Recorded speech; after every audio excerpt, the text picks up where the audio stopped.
So conference starts tomorrow and you're all ready. If you're like me, you have got a fresh notebook to write in. I got a new pen. I've got some good snacks planned. I'm going to watch with some friends.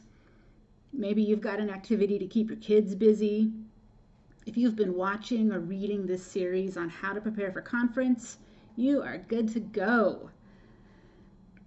But let me tell you one absolutely certain way to waste your time watching General Conference. It goes something like this. Your favorite speaker is up. You are intensely listening. You've got your pen in hand. You're jotting things down.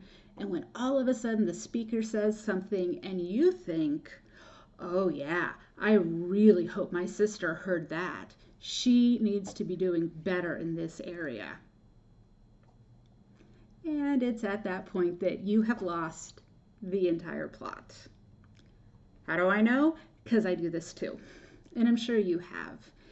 It's easy with all the information that we'll be getting to think, oh yeah, this applies to so-and-so, and I wish my friend was doing better with this, and I wish my neighbor would stop doing that. And those things might even be true. Your sister might need to actually be doing better in some area. But I am quite certain that God knows more of her context than you. And He is perfectly capable of communicating that information to her. If the place where your mind perks up the most is in applying principles to somebody else instead of yourself, just let it be a little red flag to you that you've kind of gotten off course. The problem isn't just that you're trying to get inspiration on somebody else's behalf. The problem is that you have turned your ears away from the possibility of getting inspiration that you actually need.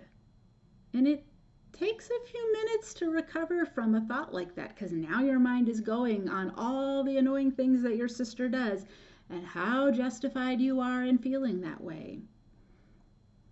Maybe you're even hoping that she's glued to her TV right now, getting convicted by God, while you sit there missing the possible instruction that's for you.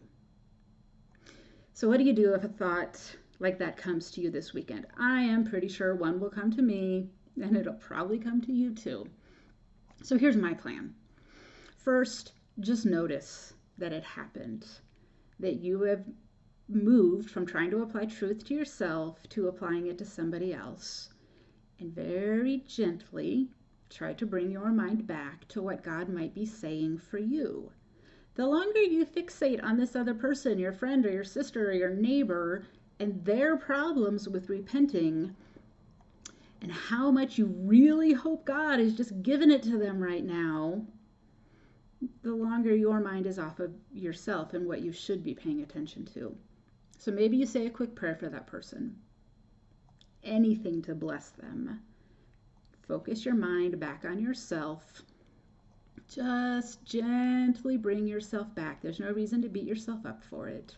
And begin to listen again to what God might be saying to you. And in every moment, you have an opportunity to bring your mind back every time it wanders away. Look, I don't know what's going on in your life, but I know that in mine, I desperately need to receive as much as I can from conference. It's kind of weird that twice a year we have this great opportunity for divine guidance in our lives, and sometimes we just squander it away by thinking about other people's issues instead of our own. So I'm going to try not to do that this time, and I hope you do too.